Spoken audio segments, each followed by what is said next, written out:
So if I asked you, if I came to you and I said, what is life about? You would say? Love. And what has to happen for you to have love? I have to be someone. Mic runner, please. I have to be someone. I have to. Who do you have to be?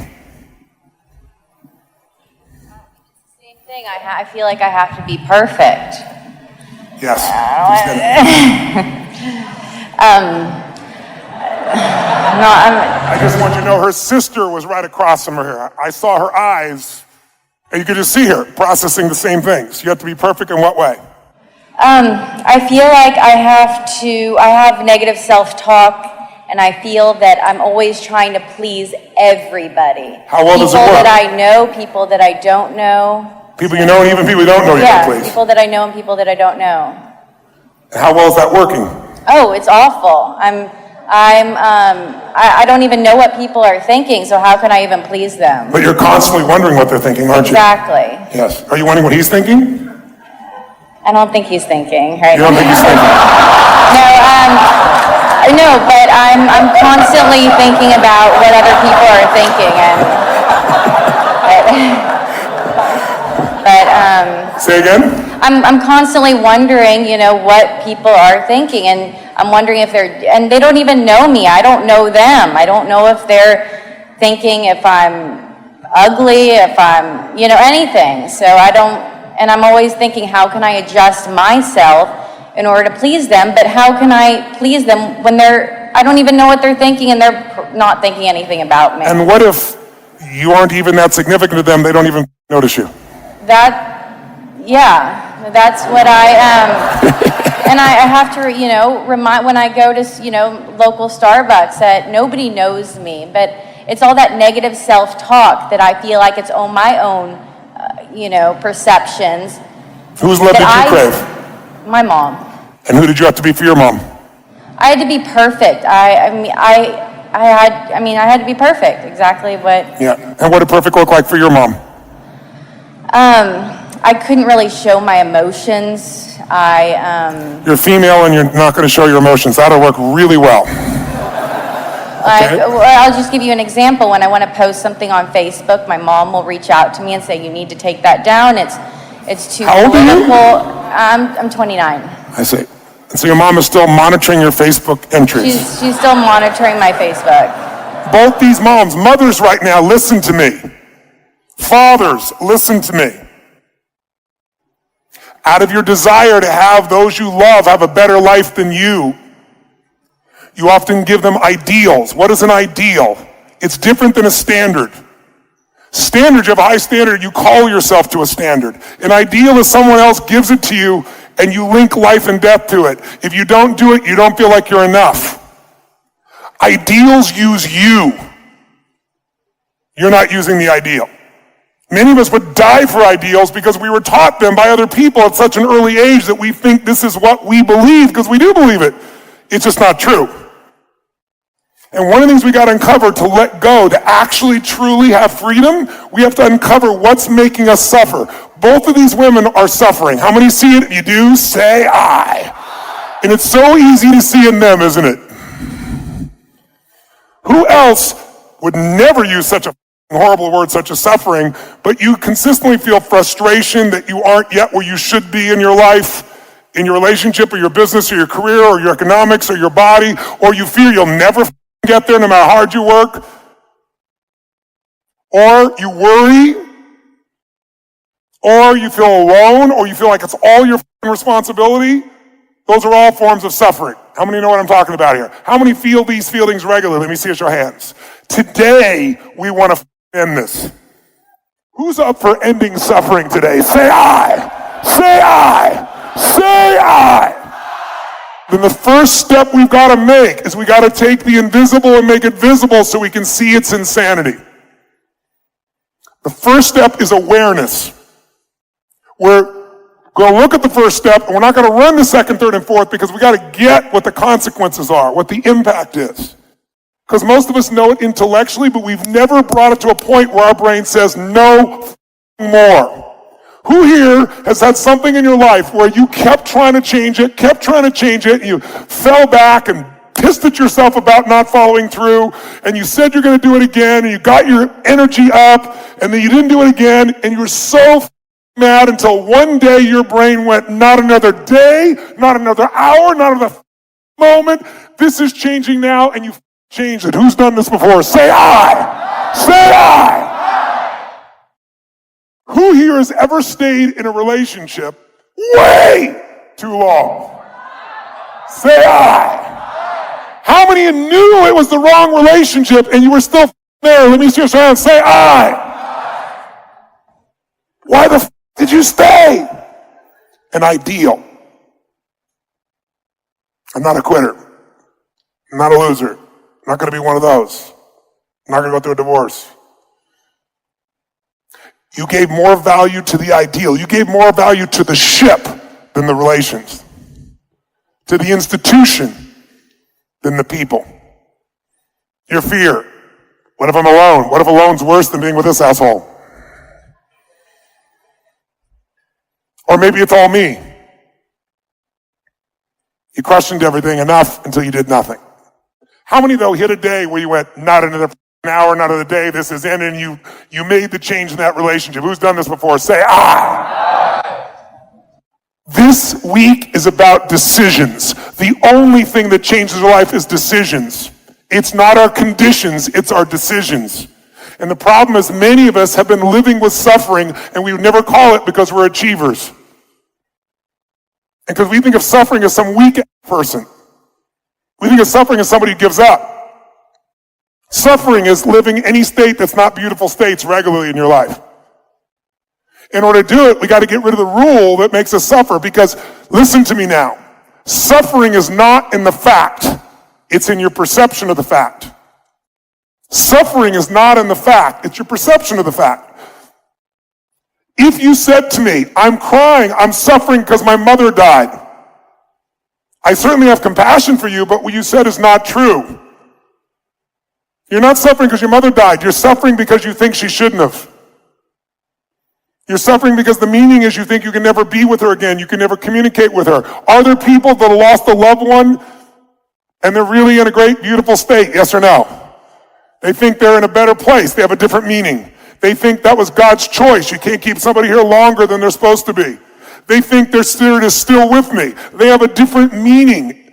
It's not the fact that makes you suffer. It's your perception of the fact. It's the meaning. It's not they died. It's you think they shouldn't have, or you should have done something that you didn't do. And if you and I are going to have the most extraordinary life, if you got $1 billion and all day long the place you live emotionally is frustrated, pissed off, and worried, then what's the quality of your life? Frustrated, pissed off, and worried. $1 billion doesn't mean. If you have 3 beautiful children that worship you and a husband or wife that adores you, but your life is all about being overwhelmed and guilty, quality of life's overwhelmed and guilty. Everyone in this room has an emotional home, a place you get back to no matter what. It doesn't matter if your life is good or bad, it's a place you know. How many of you have seen people in America who live in places like where every year a storm comes by and wipes out their house, and you think, dumb mother, move! Come on, who's ever had this thought? Come on, say it. Say I! It's so easy when it's someone else's location. You go, why the do they keep going back to the same place? And they argue, but it's my home. It's a piece of land. Move! Why are you surprised when another hurricane takes it the out? And we all see that as kind of not so smart. But the more powerful home is not your address, it's your emotional home. You're at home feeling uncomfortable in yourself even though you don't like it. It's what you know. You're at home constantly judging yourself. You find a way to get there, even if there's no stimulus in the environment. And we can blame our parents, but all our parents were amateurs. They did the best they could. Most of them had an amateur parent. And they had amateur parents. And no one teaches us how to live, because it wasn't that long ago that most people were trying to survive.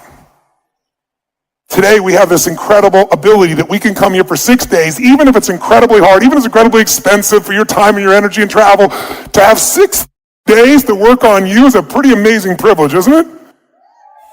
What's life about? Growth. Life's about showing up every day to try and be better than you were yesterday, exploring, adventure, friends, being a father. Great. Tell me, why did you come to this program? This is my second one. Repetition. Yes. What'd you get out of the first one? I got like amazing self-awareness. Yes. The ability to get out of my head, or the tools Yes. to help me get out of my head. It's Yes. constant work. What do you want this time? More of that. What do I want this time? More of that. More of the same. Just, I've had a great progress over the last couple of years with all of this Yes. stuff. And I study and I read and I try and I practice. And when I come here, I just feel like it's 6 days of singular focus, and it's a leap forward. So it's the next leap for whatever it is for you forward. Yeah. What does an extraordinary life look like for you? It's connected to my wife, to my kids. It's being in the moment. Yes. For many years, I was always thinking where I need to go, where I need to Yes. be, and never here. Yes. Never connected there. Yes. So that's a big one for me. Success, Awesome. obviously, in business. Yes. Next level, constantly thinking about that. So if you left in a beautiful state and you could create that every day, continuously, how would that affect your vision for your life, your kids, your relationship, yourself? Amazing. Take it to the next level. Good, then that's what we're going to do. Question, whose love did you crave? My dad. And who did you have to be for your dad? I struggle with this every time we do this. Yes. I had to, be good in sports. I didn't have to achieve that much. My mom was kind of neutral. So I've always struggled with this one. I didn't really have, that I'm still trying to discover. I understand. This all helps me, but I don't have a big Your first track. gut, for my dad, I had to be. For my dad, I had to be good at sports. Good sports, were you? Yeah. Good. For my dad, I had to be. I don't know. There you Good, go. just a good. Good. Good kid. Not a good great, kid. not great, not bad, just kind of there. And were you? Yeah. And are you good today? Yeah, I'm better today. That's good. I find it easy just to show up and be good. You find it easy to do that? And I have to push myself to get to the next level. How many heard that? Raise your hand if you hear it. His father's model was not perfection. His father's model was good, and he finds himself easy to get to good because it's what he knows, hard to get to great because not what he knows. A different emotional home. Raise your hand if you see the variety here. Now, these two both have the same language, but it gets executed in a different way in their bodies as well. Where is your emotional home? I'll give you an example. On 9/11, I was in Hawaii. I was doing a 10-day program there called Certification. Anybody in the room who was there with me? Anybody was there? A couple people. And that night, we used to do this incredible opening. I hired the people from Cirque du Soleil in Las Vegas, and we did this incredible magic piece and music, and people for a year waited to go to this program, and it would start with this explosion, and all of a sudden I would just appear on the stage out of an explosion. And then all of a sudden people come down in tubes, these women dancing, and then this crazy was happening, and then all of a sudden I climbed in this thing and went up to the ceiling, and then boom, a light would flash, and I disappeared. All of a sudden it was very high ceilings, 50-foot high ceilings in this place, and I was at the back, the lights would go back at the back of the room, up on the top of the ceiling, and I come down on a rip wire across the top of the audience, and then explosions would go off, and then I'd reach into my chair and find these sticks, and I'd point to everybody, and they'd reach into the chair, and everybody had sticks, and we're cranking these sticks. Explosions, energy takes it to a peak, right? And people are like just going crazy. And I just stood there and I had what I was going to say, and I didn't say what I was going to say. I said this. I waited until everyone was silent, and I said, living. When do people really start to live? I said, when they face death. And then I went off on a 10-minute riff about death that I'd never done, never intended, never even thought of. And I talked about if you were going to die at the end of this week, who would you call? What truth would you tell? What emotion would you share? What would you say you were sorry for? Who would you tell you loved? How would you live if it was the last week of your life? How much energy would you put out? How hard would you dance? How high would you jump? How much would you laugh? How much would you take in the people around you? The beauty of life. I went on and on and on this. I said at the end, I don't think you're going to die this week, but perhaps you should act as if you were.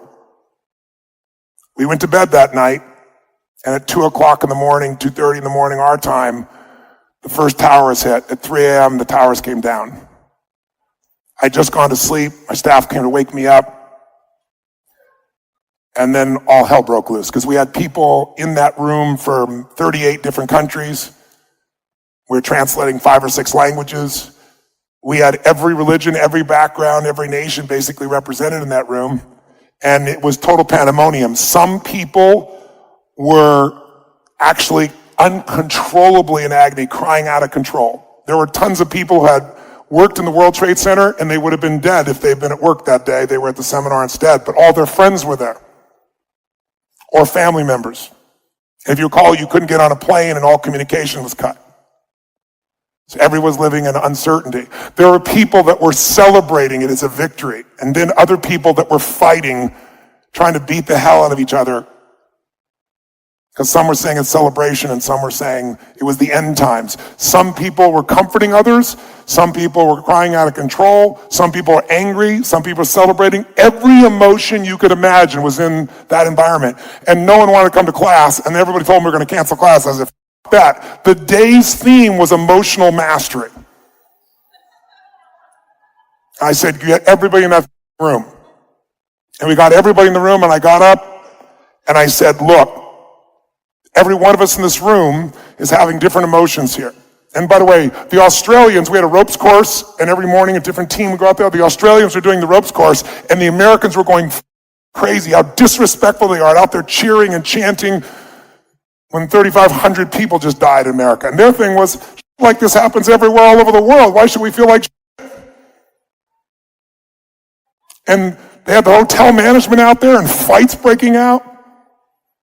So I brought everybody in and I said, this is what I want you to do. I said, I want you first of all to answer this question. When you heard this news, what did you focus on? Because there's 3 decisions that control your life. They're controlling it as I speak right now. They're going to control them for the rest of your life. So if you take control of them, it can change everything. The first decision is, what are you going to focus on? When you heard the information, what did you focus on? What did you picture? What did you say to yourself? What did you feel? What did you experience? I said, my second question is, what did that mean to you? And third, what did you decide to do? And then I had people write it all down, and then I put them in groups, and the last minute I did something smart. I said, I want the groups to be mixed countries.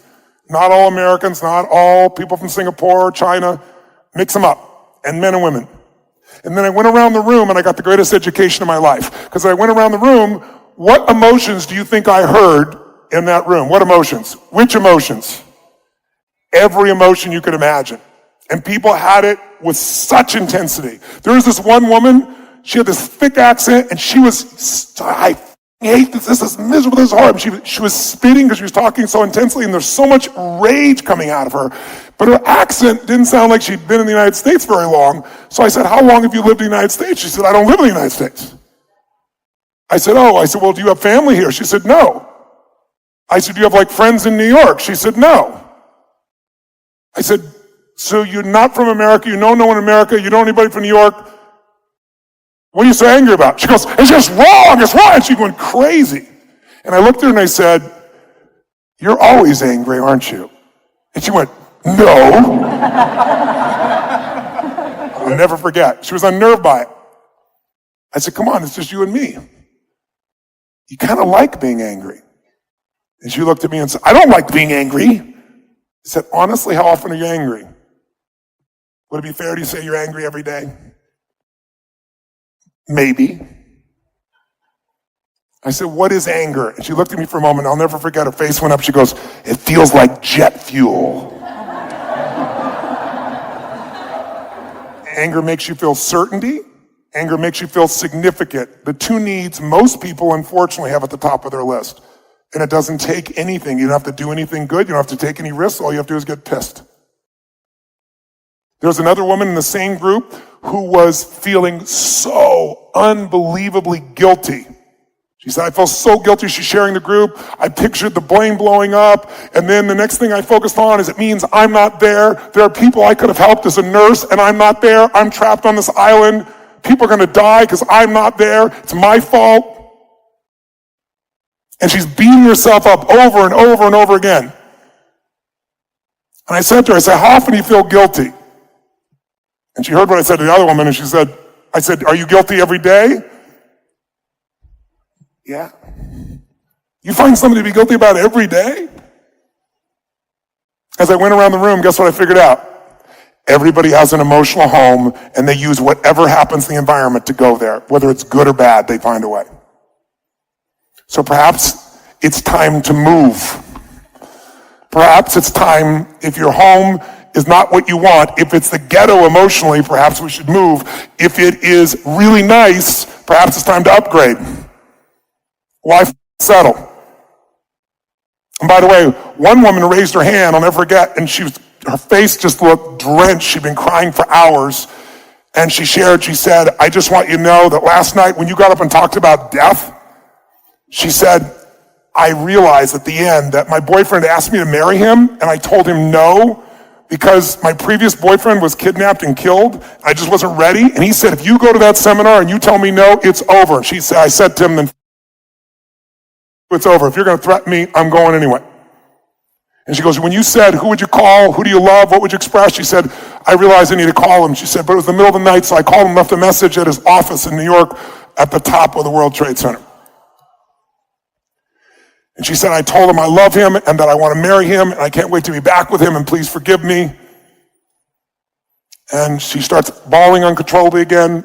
And she said, he called me back and I slept through the message. I recorded here's to share with you. And we got her a microphone, she played it. And her fiance says, honey, I love you so much. And you can hear his voice cracking. He says, I can't tell you what it means to me to have you leave me this message. I'll never forget it. It's in my soul. But I have some bad news. And then his voice cracks again and he said, I'm at the office. I don't know what it is. There's been some kind of a bomb. The building is burning down and there's no way out. So I just want you to know I got your message and I love you so much. And you're probably asking yourself how this could happen twice in your life with men you loved. She goes, he said, I don't know what to tell you except, honey, in the future, don't hesitate to love. Don't hesitate. I love you. Goodbye. And he hung up. And we're all in tears. And this man stands up and says, I'd love to hold your hand and say I'm sorry, but it's retribution.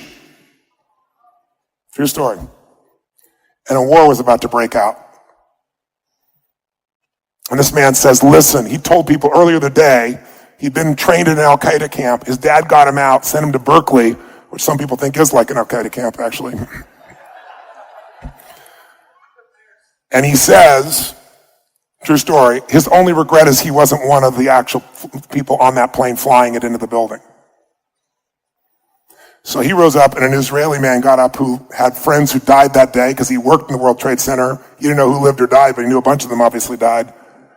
And his family lived in the occupied territories of Israel, and they started to go at it. And I brought them on stage, and we uncovered their models of the world, and we shifted their models of the world so much in about 2 hours that at the end, they were not only embracing, but they organized all the Jews and all the Muslims in the room to have their private session. And that young man who wanted everybody else to die has since written a book called My Jihad, which is really my way of peace. And he describes how he was supposed to become an attacker, and instead his entire life's about peace. And he's been all over the world to synagogues and to Muslim places, Islamic places around the world, lecturing about what's really real.